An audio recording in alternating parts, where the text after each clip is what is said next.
Անասնաբուժությունը համարվում է աշխարհի ամենահին եւ հետաքրքիր ու բարի մասնագիտություններից մեկը, իսկ թե ինչու են Հայաստանում քիչ նախընտրում այս ոլորտը, այս եւ այլ խնդիրների մասին կզրուցենք Անասնաբուժության ազգային ասոցիացիայի նախագահ, ոլորտի փորձագետ Արման Օհանյանի հետ։ Բարև ձեզ։ Բարև ձեզ։ Պարոն Օհանյան, անասնաբուժությունը, ես ինչպես սկզբում ասացի, համարվում է աշխարհի ամենահին մասնագիտություններից մեկը եւ ոլորտը ընտրել եք ելնելով նրանից, որ հին է եւ միշտ արդիական, թե ուղղակի սիրել եք։ Հետաքրքիր հարց բարձրացրեցիք, որտեվ մինչ այստեղ գալը ամբողջ ճանապարհին ինքս ինձ էլ է հարց տալիս, թե ինչու դարձա անասնաբույժ եւ հասկացա վերլուծելով անցյալը կար դրա նախախնամությունը եւ կար դրա պայմանները տվյալ ժամանակահատվածում, որտեվ ցանկություն ունեի դառնալ բժիշկ, սակայն չկարողացա ինչ-ինչ պայմաններում հաղթահարել այդ անցողի քշեմը եւ այն ժամանակ կար ընտրություն, որ տվյալ մասնագիտական առարկաները հանձնելուց մարդիկ կարող են կենսաբանական, քիմիական ոլորտներում ընդգրկվեն եւ նաեւ անասնաբուժություն ու նախընտրեցի միանգամից անասնաբուժությունը, որտեվ մինչ այդ նաեւ սովորել եմ բժշկական ուսումնարանում, իսկ ինչու եմ ասում նախախնամությունը, որ բախտ է վիճակվել դեռևս պատանեկան երեխա տարիներին շփվել իմ հորս պապի հետ, ով այդ ժամանակ շատ քիչ մարդկանցից էր, որ պահում էր կով եւ տատիկներ կթում եւ կթելա հորս տատիկը եւ մայրս ու այդ սերը դեպի կենթանիներն ու այդ կենթանու տված օգուտը հասկանալով, որ խնամքի կարիք պետք է ունենան եւ մասնագիտությունը, որը ապագայում ընտրեցի, անասնաբուժություն պետք է ուղղված լիներ այդ կենթանիների բարեկեցության եւ առողջության վրա։ Բացի այդ, ընտանիքում մեծացել եմ, հայրս խնամում էր դեկորատիվ թռչուններ, ունեինք ակվարիում, ես ինքս փոքր հասակից հավիճուտ էի պահում տանը 4 արգանի բնակարանում։ Այդ ամեն ինչը ոնց որ տրամադրել է, որ այդ ուղղվածությունը ընտրեմ եւ ցավոք սրտի դժվար ժամանակներում ընդունվեցինք մենք բու այն ժամանակ անասնաբուժության եւ անասնաբուծության ինստիտուտն էր 1992 թվականին այդ անցողիկ ժամանակահատվածներ, որտեղ 94 թվականին երկու ինստիտուտներ միավորվեցին, գյուղինստիտուտ եւ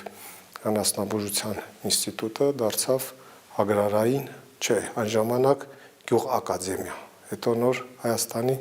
Հանրապետության ագրարային համալսարան։ Ու սա էր այդ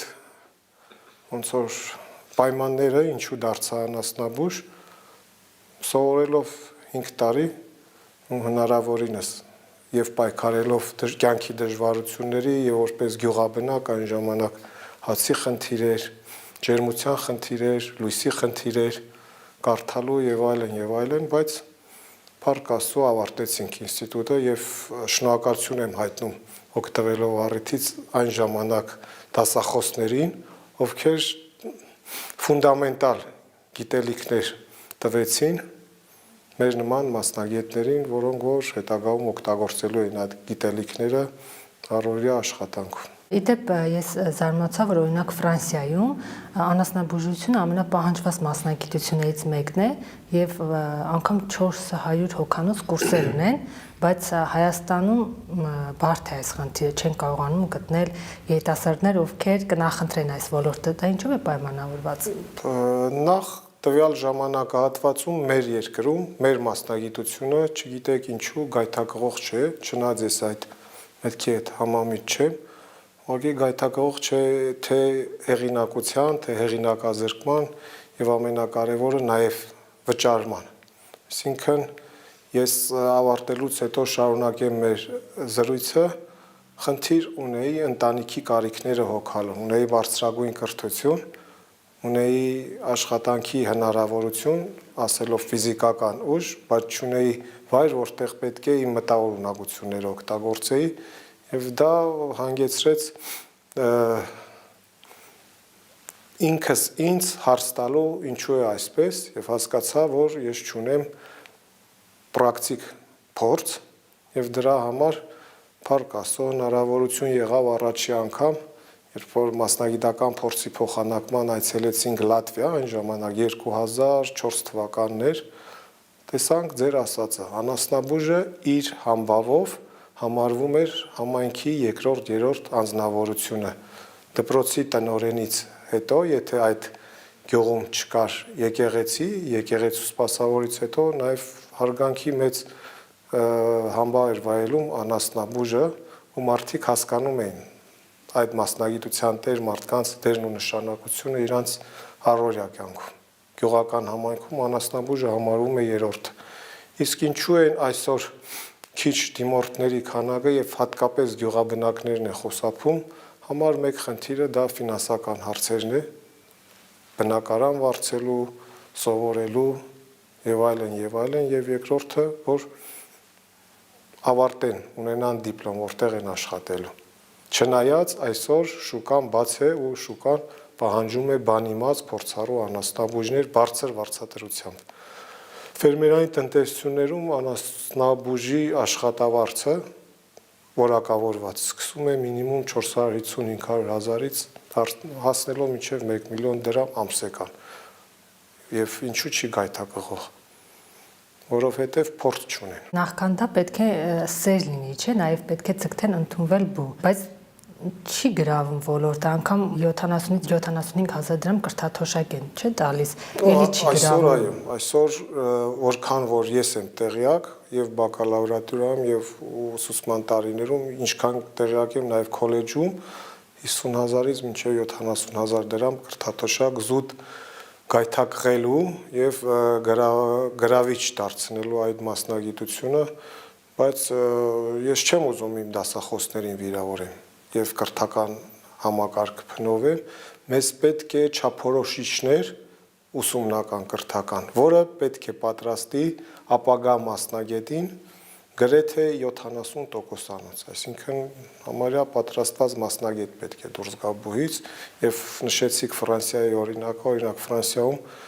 եթե չեմ սխալվում, անասնաբուժ դառնալու համար 7 տարի պետք է սովորեն։ Մի ժամանակ բուհ ընդունվելու համար մաթեմատիկային, չէ՞, քննություն հանձնել, հետո Եթե չեմ սխալվում, ֆիզիկա էլ կար, բայց չգիտեմ անասնաբուժին ֆիզիկան ինչի համար է պետք։ Հիմա ֆիզիկա, քիմիա եւ կենսաբանություն է։ Իրական անասնաբուժին ո՞ր մասնագիտություններն են պետք։ Անասնաբուժին առաջ երթին ես կասեի կենսաբանություն, հետո քիմիա եւ երրորդը չգրված մասնագիտություն կենթանասիրություն, որ սիրի ինքը։ Մեզ մոտ ավելի շատ ոլորտով հետաքրքրվում են աղջիկները, թե տղաները։ Վերջի 10 տարիների ընթացքում եւ նաեւ իմ ուսանողական տարիներում աղջիկների թվաքանակը գերազանցում է տղաներից 70-80% այսօր այդ կա, ու հիմնականում աղջիկները եւ ինչու, որտեվ ընդունվում են այն աշակերտները դպրոցից ուսանող դառնալու, որոնք որ իրենց պատկերացնում են ընտանի կենդանիների անասնաբույժ բժիշկ, այսինքն շների եւ կատուների կամ դեկորատիվ կենդանիների, բայց որևէ մեկը իրեն չի պատկերացնում գյուղ ոլորտ, որտեղ որ մտնելու է անասնաշենք, մտնելու է խոզանոց, կովանոց, ոչխարանոց, չեմ շեշտում այսօր թռչնի անասնաբուժի մեծ բաց ունենք, ձկնաբուժության մեծ խնդիր ունենք, որևէ մեկը հետաքրքրված չէ։ Նախ որ բավականին դժվարին աշխատանք է ֆիզիկական ոչ պահանջող եւ երկրորդը այսօրվա երիտասարդությունը համարում է դա ճակերտավոր կեղտոտ գործ։ Մնացած մաքուր գործ են։ Մի ժամանակ ասում են, որ ձիու բժիշկ են անգամ ման գալիս չեն գտնում, որովհետեւ չունենք, հիմա էլ չունենք։ Բաց է ու այսօր դուք գիտեք կներեք որ ընդհատեցի բավականին պոպուլյար է տենց թանկարժեք ձիեր ունենալ տոհմային ազնվացեղ եւ պատկերացրեք իրենց արժեքով ինչքան արժեվորված են այդ կենդանիները եւ ինչ խնամք ու անասնաբուժական մոտեցումներ են պահանջում, այսինքն այդ թանկարժեք կենդանիների համար նաեւ թանկարժեք վարձատրվող մասնագետներ են հարկավոր, որ ցավոք սրտի չունենք։ Ու ինչու չունենք, որտեվ չունենք համապատասխան կրթություն։ Ես լինելով ֆերմեր, եթե ես լինեմ ֆերմեր, բավականին ուսումնասիրություններ պետք է կատարեմ, մասնագետին մոտ թողնելու նախ իմ ֆերմային, հետո իմ կենթանուն, որպեսզի հասկանան, որ գոնե վնաս չի տալու։ Այսինքն նեղ մասնագետներ չկան։ Այո։ Մենք ընդհանուր կրթություն ենք ստանում այսօր, ֆունդամենտալ, բազիսային։ Եթե ցանկություն կա, մի երկու անատոմիա, հյուսվածաբանություն, մնացածը, բայց երբ որ գալիս է ժամանակ, որ պետք է ուղղվածություն ընտրենք, լինել խոշոր եղջերավորի կամ լինել ընդհանուր գյուղատնտեսական կենդանիների կամ ընտանի կենդանիների, այդ տարանջատումը չկա այսօր։ Ձեր ժամանակ էլ չկա։ Ոչ։ Մենք ստացել ենք դիպլոմ խորհրդային տարիների ուսուցողական չափորոշիչների հիման վրա, որտեղ որ գյուղատնտեսությունը ու մասնավորապես գյուղատնտեսական կենդանիների բուծումը կենտրոնացված էր։ Կոլեկտիվ տնտեսություններ ու սովխոզներն էին, որտեղ որ ընդհանրացված ու պետք չէր, բայց այսօր մասնավորեցումից հետո տարանջատվեց, բացի այն, որ այդ մոտեցումները չկա, կանխարգելիչ միջոցառումները, որտեղ միտեղ էր իրականացվում, իսկ հիմա նախիրներ են դուրս գալիս գյուղական համայնքներում բավականին դժվարեցնում է հասանելիությունը անասնաբուժի, եւ երկրորդն այն, որ չկա կրթական այն չափորոշիչը, որ մասնավոր սեկտորում անասնաբուժը պետք է ունենա ծառայության մատուցման հարաբերություն, այսինքն փող աշխատի։ Չէ որ ես ուզում եմ շարունակել, որ ես իմ մասնագիտությամբ առաջ հերթին մտածեցի, որ պետք է իմ ընտանիքի կարիքները հոգամ։ Եթե ունեմ մասնագիտություն, ուրեմն ինչ-որ ճանապարհ պետք է գտնեմ, որ կարողանամ հաց վաստակեմ ընտանիքիս համար, երկրորդը հավելյալ միջոցներ, դեղորայք, գործիքներ գնելու, տրանսպորտի ծախսեր եւ շեշտում եմ նաեւ ինչու՞ չէ արտահակոս լվալու եւ օճառի ծախսեր, բայց մեզ չեն սովորացրել, մենք ոնց հարաբերվենք կենթանի պահողի հետ, որպեսզի կարողանանք պահանջենք մեր աշխատավարձը։ Դա էլ է խնդիր այսօր։ Մի ժամանակ գյուղերում խնդիր էր, անասնաբույժ չկար։ Հիմա այդ հարցը լուծվել է, բոլոր շրջաններում կան անասնաբույժներ։ Որքանով որ ես եմ ինֆորմացված, 24 թվականին իրականացվեց հարցում եւ մասնավոր եւ պետական սեկտորում աշխատող անասնաբույժների շրջանակում մոտ 470 անասնաբույժներ ունենք, որոնց մի մասը ունեն բարձրագույն կրթություն, մյուս մասը թերի բարձրագույն եւ կարողանում ենք հնարավորինս այսօր մեր ունեցած մասնագիտական թվականակով իրականացնենք թե պետպատվերի շրջանակում անասնաբուժական ծառայությունը եւ թե մասնավոր սեկտորում, բայց ցավն այն է, որ միջին տարիքը անասնաբուժի 57 տարեկան է։ Այսինքն չունենք սերնդափոխություն։ Հիմնական գյուղերում աշխատող անասնաբույժները դժգոհում էին, որ կա բույժ սարքավորումների խնդիր, նաև անգամ ներարկիչների, հետո բարձրաձայնում են ստաժի եւ լիցենզավորման հարցերը։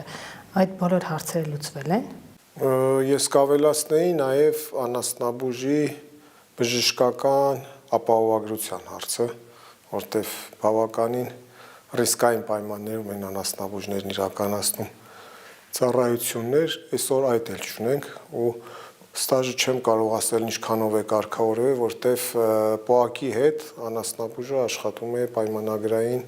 հիմունքներով, պայմանագրային ծառայությունը, որքան որ ես եմ տեղյակ, չի համարում աշխատանքային ստաժ։ Այս խնդիրն էլ ունենք։ Իսկ լիցենզավորման համար մենք ունենք բաց օրենքի կարգավորման, որը վերջի 1.5 տարին քննարկվում է արդեն էկոնոմիկայի նախարարության համապատասխան ոլորտը կուրացնող փոխնախարարի հետ, բացը նրանում է, որ այսօր խնդիր ունենք անասնաբուժական դեղորայքի, վաճառքի լիցենզավորված լինելուն։ Լիցենզավորումը կասեցվեց 2005 թվականին, այն ժամանակ անասնաբուժական ծառայության մատուցման լիցենզավորում, չգիտենք ինչու տալիս էր ֆինանսների նախարարությունը, իսկ հիմա բանակցություններ կա առողջապահության նախարարության եւ էկոնոմիկայի նախարարության միջև հատուկ լիցենզավորման ծառայություն իրականացնող մարմին ունեն, բայց այստեղ բացը նրանում է, որ լիցենզավորում եւ դեղորայք վաճառելու համար պետք է դեղագետ։ Իսկ մեր մասնագիտական կրթությունը մեզ չի տալիս նեղ մասնագիտություն անասնաբուժ դեղագետ։ Մենք անասնաբուժ ենք։ Եվ հակառակը, երբ որ մարդաբուժության դեղագետը մտնի անասնաբուժության ոլորտ, իր մոտ անպայման ես համոզված եմ լինելու են խնդիրներ, որ յուրաքանչյուր կենդանի ունի թեկուզ իրեն կենդանի զանգվածի պահանջի համապատասխան թեկուզ հակաբիոտիկի հաշվարկ։ Այսինքն մտնում եք դեղատուն ոչ մասնագետ է։ Այսօր խնդիր ունենք մենք անասնաբուժական դեղորայքի վաճառքով զբաղվող իրավաբանական անձանց լիցենզավորման։ Չկա այդ մարմինը, որ անասնաբուժին լիցենզավորի որպես դեղագետ կամ որպես անասնաբուժ, բայց կա օրենք դեղերի վաճառքի, որը որ ընդհանրացված է մարդաբուժության հետ, այսինքն եթե դեղ կապ չունի դա անասնաբուժական թե մարդաբուժական, ուրեմն պետք է անպայման լիցենզավորված իրավաբանական անձ իրականացնի վաճառքը։ Ունենք կարգավորման խնդիր, հույսով եմ, որ շատ կարճ ժամանակում կկարգավորեն, բայց դրան զուգահեռ ունենք նաև դեղերի ներկրման ու օգտագործման խնդիր։ Ազատ վաճառք հակաբիոտիկների, նույնիսկ անասնաբուժին չեն հարցնում մարդիկ իրենք կենդանի պահողը կարող է ազատ հակաբիոտիկ գնել, ինքն էլ ներարկել, հասկանալով եւ չհասկանալով կարևորությունը կամ պետք լինելը։ Բայց դրանով հակաբիոտիկ օգտագործելով իրենք վնասում են ոչ միայն կենդանուն, հետո մարդկանց, չէ՞ որ գնում են օրինակ կատնամթերք կամ մսամթերք։ Ամբողջ աշխարհն այսօր մի գաղափարի շուրջ խոսում, ու հենց այսօրվա կամ երեկվա զրույց չէ, դա արդեն մոտավորապես 10 տարի է մեկ առողջություն այդ գաղափարն է, որտեղ որ ընդգրկված է թե մարդաբուժությունը, թե անասնաբուժությունը, շրջակա միջավայրը, բուսաբուծությունը, որտեղ որ համար մեկ խնդիրը հակամարիային այդ պրեպարատների դեղորայքի օգտագործման կասեցումն է եւ կենդանի օրգանիզմների դիմադրողականության բարձրացումը, այսինքն չափից ավել օգտագործել ենք, իհարկե չենք կարող առանց հակաբիոտիկի մենք այսօր պատկերացնել մեր առողջությունը, բայց տեղին անտեղին, հատկապես արդյունաբերական ոլորտներում, խոզաբուծություն, թռչնաբուծություն, բավականին շատ կիրառվել է հակաբիոտիկները, որը որ մթերքի հետ մնացորդային նաև մտնում է մարդու օրգանիզմ, եւ դա է պատճառը, որ այսօր մարդաբուժությունն նաև ունի խնդիրներ, իսկ եթե հաշվենք մեր օրական սննդակարգը 80%-ը կենդանական ծագում ունի եւ հետագծելությամբ կարող ենք հասկանալ որտեղից է գալիս։ Բժիշկները մարդկանց ասում են հակաբիոտիկներ մի օգտագործեք, բայց արի մի ասա մարդը մսամթերք կամ կատնամթերք է օգտագործում, մեխանիկոս ստացվում է, որ ինքը հակաբիոտիկ է օգտագործում։ Ստանում է, այո, ես չեմ ասում հսկողություն չկա, բայց ֆիզիկապես էլ չեն կարող մեծ վերահսկողություն ապահովել, որտեվ շեշտվեց, որ գյուղաբնակը կարող է ինքը հակաբիոտիկ օգտագործել եւ հենց ինքը թեկուզ չիրականացնի վաճառք իր օգտագործած հակաբիոտիկից ստացված մթերքը ինքն է ընդունում։ Կլինի կաթ, կլինի միս, կլինի ձու։ Հիմա մսամթերքի կամ կատնամթերքի միջոցով օգտագործող այդ հակաբիոտիկը ինչ վնաս կարող է հասցնել մարդուն։ Օրգանիզմի ռեզիստենտականությունն է բարձրացնում տվյալ հակաբիոտիկի դեմ եւ արդեն երբ որ կարիք ունենք կիրառելու մարդաբուժության մեջ հակաբիոտիկ չի ազդում։ Այդ մանրեներն ունեն օգտագործված դեղորայքի դեմ ռեզիստենտականություն։ Այստեղ եկանք եզրակացության, որ պետք է կրթվեն նաև գյուղացիները, ովքեր պահում են կենդանիներ։ Ու բացի կրթությունը, այստեղ պետք է նաև օրենքի կարգավորում, ով է իրավունք վերապահում իրեն ներկրելու, վաճառելու եւ օգտագործելու։ Ամբողջ խնդիրը նրանում է, որ այսօր զարգացող երկրների օրինակն ասեմ, նորից մերձբալթյան երկրների Լատվիայում միմիայն իրավունք ունի անասնաբուժը օգտագործել գյուղատնտեսության ոլորտում կամ առաջարկել օգտագործել հակաբիոտիկ, այն էլ հատուկ փաստաթղթավորված եւ հետագծելությամբ։ Օգտագործման ժամկետները, դրանից հետո անցողիկ ժամանակահատվածը, երբ որ օրգանիզմից դուրս է գալու եւ նաեւ կիրառվեց, օգտագործվեց ամբողջությամբ թե ոչ եւ եթե ոչ, որտեղ օգտահանվեց։ Բրուցելոս հիվանդությունը եւս գյուղացիների սխալ մոտեցման արդյունք է։ Կամ կենդանիներ ոչ, բրուցելոզ հիվանդությունը դա համակարգային աշխատանք պահանջող հիվանդություն է, որը համարվում է անտրոպոզոնոս հիվանդությունների շարքին, եւ այս հիվանդության դեպքում ցավոք սրտի մարդը հանդիսանում է փակուղի։ Այսինքն կենդանուց վարակված մարդը ինքը չի կարող վարակել, բայց ցավոք սրտի ինքը դառնում է վերջնական տերը, կոպիտ ասած այդ հիվանդության, եւ բրուցելոզը ունի գլոբալ առումով հանրային պայքարի պահանջ, դա միայն գյուղացին չի, միայն անասնաբուժը չի, միայն մարդաբուժը չի, բժշկությունը չի, այլ ողջ հասարակարգն է, որ գիտակցելով, որ դա չարիք է, պետք է պայքարենք բոլորով։ Հետագծելությամբ սկսած վարակված կենդանուց, սկսած վարակված կենդանուց ստացված մթերքից, բացի այդ եւ նաեւ տարածումից շրջակա միջավայրում չպետք է թողնենք եւ գումարած կանխարգելիչ միջոցառումները։ Այս պահին պետությունը միայն անում է մոնիտորինգ ասելով տարեկան 2 անգամ արյան նմուշառում, ստուգում եւ հայտնաբերված կենդանու ոչնչացում, որը էլի ինչ որ բան է, բայց ինքը համակարգային լուծման մի մասնիկն է։ Լուծման մի մասնիկ նաեւ վակցինացումն է, լուծման մի կոմպոնենտ նաեւ սպանդանոցում բրուցելոզով վարակված կենդանիների սպանդն է։ Սա ամեն ինչ պետք է ինչ որ ընդունված մի ձև լինի, որը որ ծախսեր է պահանջում եւ ամենակարևորը համբերություն եւ ժամանակ, բացի գիտակցությունը։ Դա է ուզում հարցնել, սպանդանոցային մորթը չի կանխում այդ հիվանդության տարածումը։ Ну, վարակված կենդանու սպանդի է ենթարկվում, հայտնաբերված, ոչ թե վարակված, այո, կանխում է։ Մնում է հայտնաբեր է։ Հա, բայց հետո այդ կենդանին մինչև վարակվել, որտեղից վարակվեց։ Այսինքն նշանակում է, որ իր կողքին նորից ինքը վարակի աղբյուր հանդիսանալով կարող է վարակել եւ մնացած կենդանիներին եւ նաեւ մարդուն։ Այստեղ չպատվաստվելու հարցն է կենդանիներին։ Ու պատվաստվելը դա էլի պայքարի մի ոնց որ գործիք է, միայն պատվաստելով կարճ ժամանակում չեն կարող մենք վերացնել այդ չարիքը, բայց որոշ երկրներ ընտրել են այդ ռազմավարությունը, որտեղ իրանք 30-40, եթե չեմ սխալվում, ԱՄՆ-ն 70 տարի առաջ է սկսել պայքարը, պատկերացրեք։ Ու եվրոպական երկրներում էլ գրեթե չկա չհաշված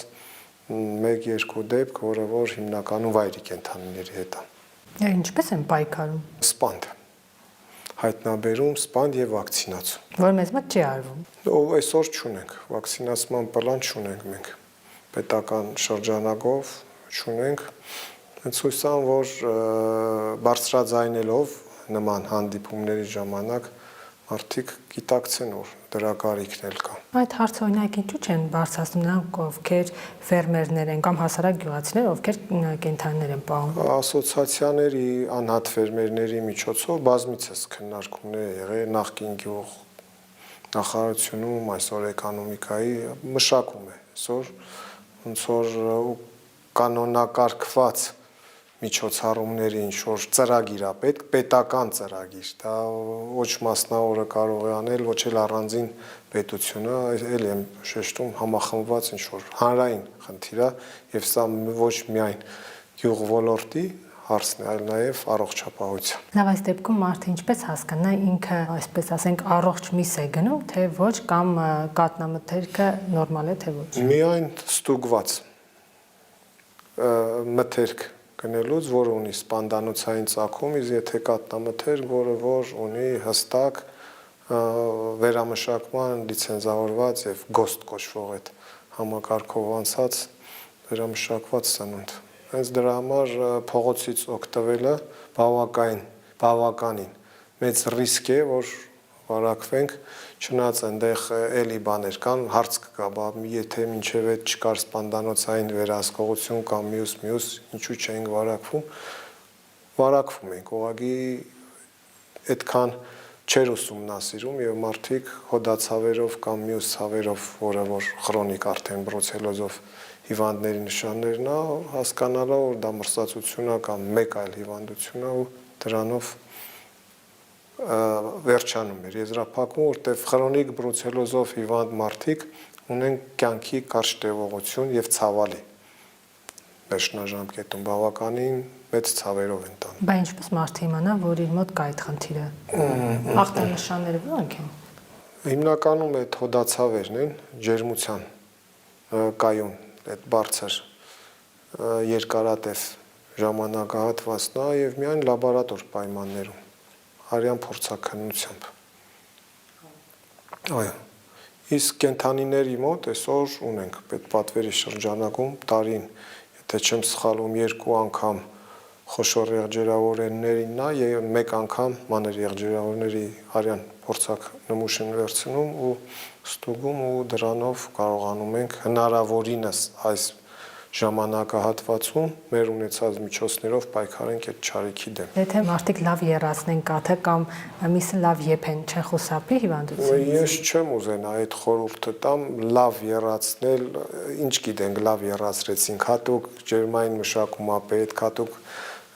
ժամանակա պետք, ես շատ խիստ կասկածում եմ, որ տնային պայմաններում որևէ մեկը պետք է լինի հետևողական, այո, լավ երացնել Թե հիշողությունս չի դավաճանում 73 աստիճան Ցելսիուսում վերանում ու այդ շատ լավ ջերմություն չի, ճակերտավոր նպաստավոր որ պանիր պատրաստեն, որ մի քիչ տաքանում է 53-54 ու կարողանում եմ տնային պայմաններում պանիր պատրաստեն, բայց դա չի նշանակում որ բրուցելոզը որը ունի այդ հարուցիչը տվյալ մթերքի մեջ վերացավ, դրա համար խորհուրդ են տալի աղաջերային պայմաններում 40-ից 60 օր պահել, էլի տենց երաշխավորված պաստերիզացվի, որը որ իրականացում է վերամշակող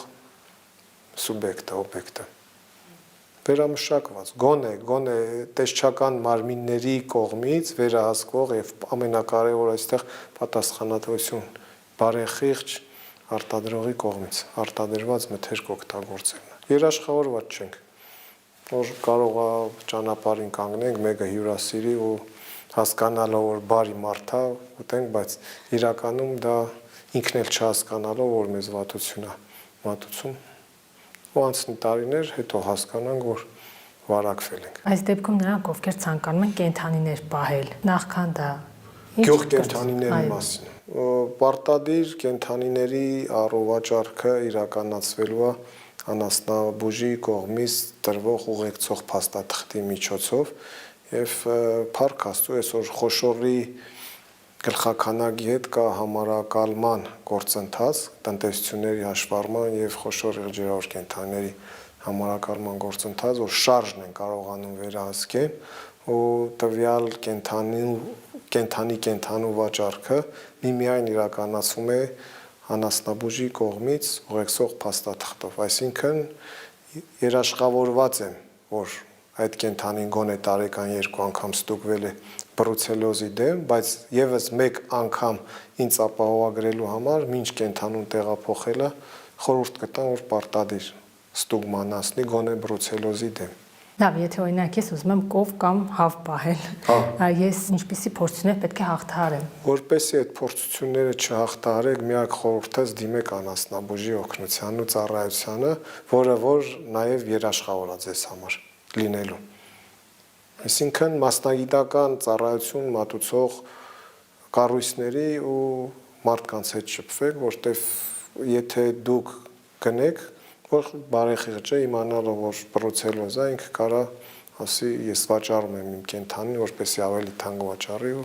դուք առանց իմանալու որ այդ կենթանին վարակված է տանեք քիչ այդ վարակը տանեք վարակեք ձեր կենթանիներին եթե կային այնտեղ եւ դրանից օգտվելով այդ մթերքից մարդը վարակվի ամեն ոք կարող է կենթանի պահել այսինքն ինչ պայմաններ պետք է ապահովի կենթանիների համար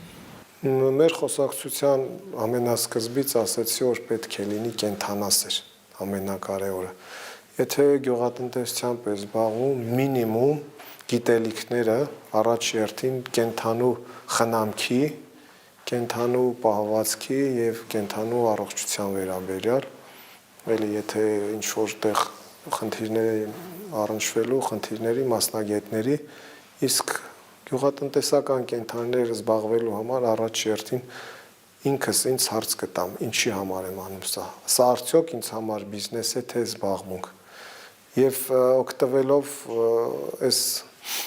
հարթակից ուզում եմ ասել, որ շատ մարդիկ միայն սիրելով են գնում դրան, բայց չհաշվելով հետագայում բարդությունները, ծախսերը եւ չեմ ասում, որ գյուղատնտեսությունը նաեւ արժեք ստեղծող ոլորտ է, եթե վնասով եք աշխատում 1-2, սկսելու եք քիչ կերակրել, վատ պահել, այդ կենթանին ձեր աչքի համար խնդիր է երևալու, համ ձեր թանկ ժամանակն եք ծախսելու, մել այդ կենթանուն ոչ բարեկեցիկ եք պահելու։ Իսկ կենթանուն եթե չկերակրեցինք, չխնամեցինք, մեր աշխատանքը հավասարվելու է 0-ի։ Գյուղերում մեծ մասը պահում են կենթանիներ, արդյոք բարեկեցիկ կյանք են ապահովում կենթանիների համար։ Սենց ասեմ։ Եվ այո, եւ ոչ։ Այո, երբ որ կենթանին ազատ բնական միջավայրում է, հիմնականում արոտային ժամանակահատվածն է, երբ որ գյուղացին կենթանուն տեղափոխում արոտ կամ օրեկան առավոտյան բաց է թողնում միջհամայնքային արոտ երեկոյան բերում, բայց մսուրային ժամանակահատվածում այդ կենթանիներին հիմնականում ոչ բարեկեցիկ, ոչ կահավորված անասնաշենքերում զրկում ենք ամենաէժան կերից։ Իսկ դա ո՞րն է։ Մաքուր օդն ու ջուրը։ Սառած ճանապարհներին, որտեղ խմոսներ չունեն, այդ կենթանի օրգանիզմ մարդը ոնց է, երբ որ ծարավեց, ինքը ջուր է խմելու։ Իսկ կենթանում ստիպում է, որ չէ, 2 անգամ պետք է խմես, կամ առավելագույնը 1 անգամ, սառած ժամանակ, մանավանդ հղի կենթանիներին սառցակալած ճանապարհով որ տանեն ինչ-որ միտեղ ջրի աղբյուր բերեն, բայց այդ կենթանին նախ չի կարա քայլի, երկրորդն էլ տվյալ պահին ծարավ չի ուզում խմի, իսկ ստիպված խմում է, որտեղ գիտի, որ այդ մի հնարավորությունն է։ Եվ երկրորդը որ փակում են բոլոր ընթացքները, իբր կենթանին չմրսի, եթե խոսենք խոշոր եղջերավորի մասին, կենթանին մինչև -20-25 աստիճանում իրեն ավելի լավ է զգում, կթուկովը, քան թե +25 աստիճանում։ Փակում ենք ամեն ինչ, օդանցքներով բան ու կենթանուն ստիպում ենք մաքուր օդ չշնչի։ Իսկ արտաշնչած օդներ ընդամենը 2-3 ժամ հետո աղտոտում այդ կենթանին սկսում է հալարել եւ ուտելու եւ մթերք եւ ընդհանրապես ոչ մեկս չենք հասկանում որ այդ կենթանին նույնիսկ գոհ չի իր ապրելուց չի ուզում ապրի կովպահելը դա զբաղմունք չի կովպահելը դա արվեստ է արվեստին մոտեցած որ այսօր մարդիկ բավականին մեծ ցուցահանդեսներ են անում իրենց կողմից կերակրված սելեկցիայով ստացված կենթանիներին ցուցադրելու եւ պոտենցիալ է այդ կենթանու, որ ինչքան կարա օգուտ տա, երբ որ մարդը մեծ ուշադրություն դարձնի այդ կենթանու վրա։ Կովը մեղավոր չի, մեղավորը մարդն է, որ լավ չի, ապահովում մթերատվություն, առողջ չի, հոգնում է քայլելուց, սերունդ տալուց։ Մարդիկ եւ կենթանիները նույն հույզերն են ապրում։ Ինձ թվում է կենթանիները ավելի, որտեվ իրանց համար այդ կարճ ժամանակահատվածում ուզում են ուրախանան, ուզում են մաքուր ջուր խմեն, օդ շնչեն, քայլեն, վազեն, ու մարդն էլ իր բանականությամբ պետք է այդ ամեն ինչը հասկանա, որ ոնց որ մարդը կենթանի օրգանիզմ, այդպես է կենթանի, ինչի՞ չէ, ապրում է, կովը հուզվում է, կովը լացում է, նույնիսկ զգում է իր սպանդի մոտենալու պահը։ Ու փորձառու անասնապահներ եւ անասնաբուժներ հասկանում են կենթանուց։ Այո կամ ոչ, ապրել չապրելուն։ Հիմնական հիվանդություններ ընտանի կենթանիների շրջանում, որոնք տարածված են։ Տարածված տենց մերտնդ բռնկումներ լինում, ասենք պաստերելոզ, ասենք նոդուլյար դերմատիտ, նոր հիվանդություններ կապված կլիմայի փոփոխության հետ, կապված պահվածքի, կապված կենթանիների բարելավման ցեղային հատկանիշների, ինչքան բարձր մթերատու կենթանի է, այնքան նուրբ եւ ցածր իմունիտետով, որտեղ բարձր մթերատու կենթանիները հատուկ խնամքի ու գերակրման, ու ամենամեծ խնդիրը այսօր ըստ ինձ դա բրուցելոզն է, որ պետք է պայքարենք, մնացածը մերթ կբռնկվեն, կպայքարենք, բայց բրուցելոզը համարվում է ամբողջ աշխարհի համար չարիք մարդկության։ Ագրովոլորտը չկարգավորելու դեպքում ինչ է սպասվում Հայաստանին։ Ու ինչքանով որ գիտակից մարդիկ ընկալում, հասկանում եւ գրագետ մարդը, մենք բարենային բավարարման խնդիր ունենք ու յուրաքանչյուրս մեր հերթին գյուղ ոլորտի ընդգրկված կլինի ագրոնոմ, կլինի անասնաբույժ, թե կլինի անասնաբույժ, պետք է հասկանա, որ ինքը բավականին պատասխանատու ոնց որ դերում է գտնվում ու մեծ աշխատանք հաստատնում կերակրի մնացածին։ Մի 4-5 ամիս առաջ ԱՄՆ-ից մեր գործընկերն էր ստեղ վերարտադրության գծով մասնագետ էր ու ասեց, որ այդ բազմա քանակ մարդկային ռեսուրսով երկրի ընդամենը 1%-ն է զբաղվում գյուղատնտեսությամբ։ Ու դա արդեն իրանց համար ոնց որ կարմիր լույս է, որտեվ տենց չի որ մենակ Հայաստանում, ամբողջ աշխարհի խնդիրն է, որ գյուղոլորտը համ դժվար աշխատանք է, համ ոչ ոնց ասեմ, ներգրավող, բայց պետք է հասկանանք, որ առանց դրա ունենանք շքեղ մեքենա, կառուցենք բարձրարկ էլիտաներ, ասֆալտապատենք, բայց մեզ պետք է հող մշակել, ջրագծեր, տրակտոր քշել, կենթանի պահել, գյուղմթերք արտադրել խելացի ձևով, հաշվարկված եւ ոնց ասենք, շուկան ուսումնասիրելով, ոչ թե տարերային արտադրանք,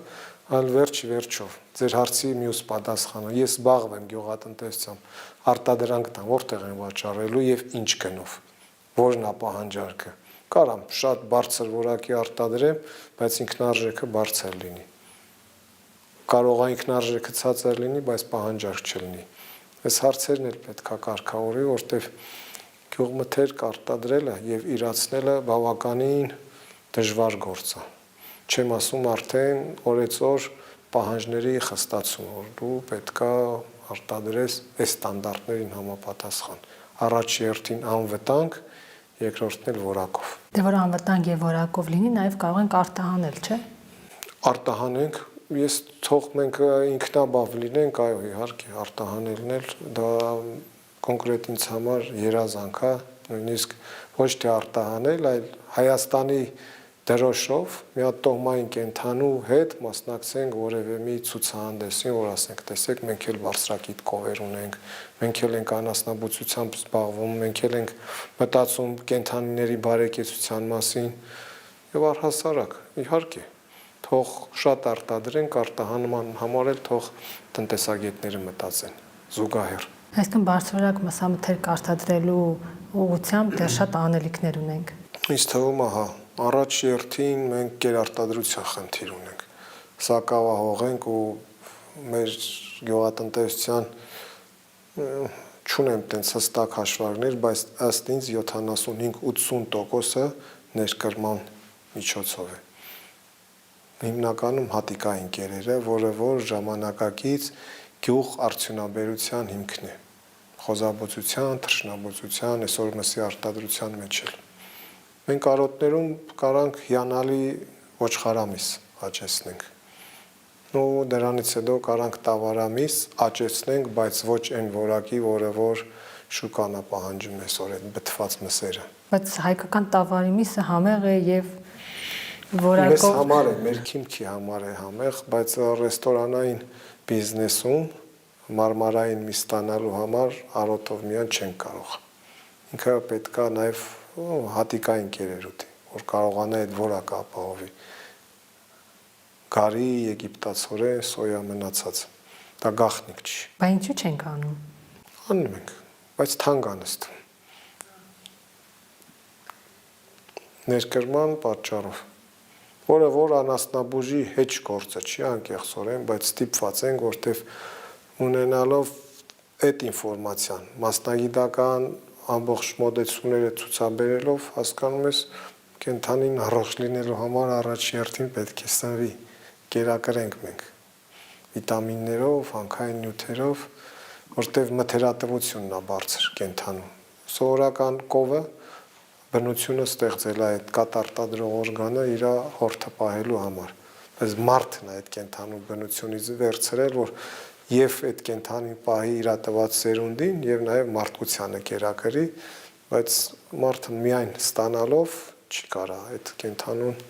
բարեկեցիկ, պետքա կերակրի լրացուցիչ։ Մոտավոր հաշվարկ կա, թե մեզ քանի անասնաբույժ է անհրաժեշտ։ Ինձ թվում է այդ մոդեցումներն էլ է պետք ինչ որ հետազոտվի,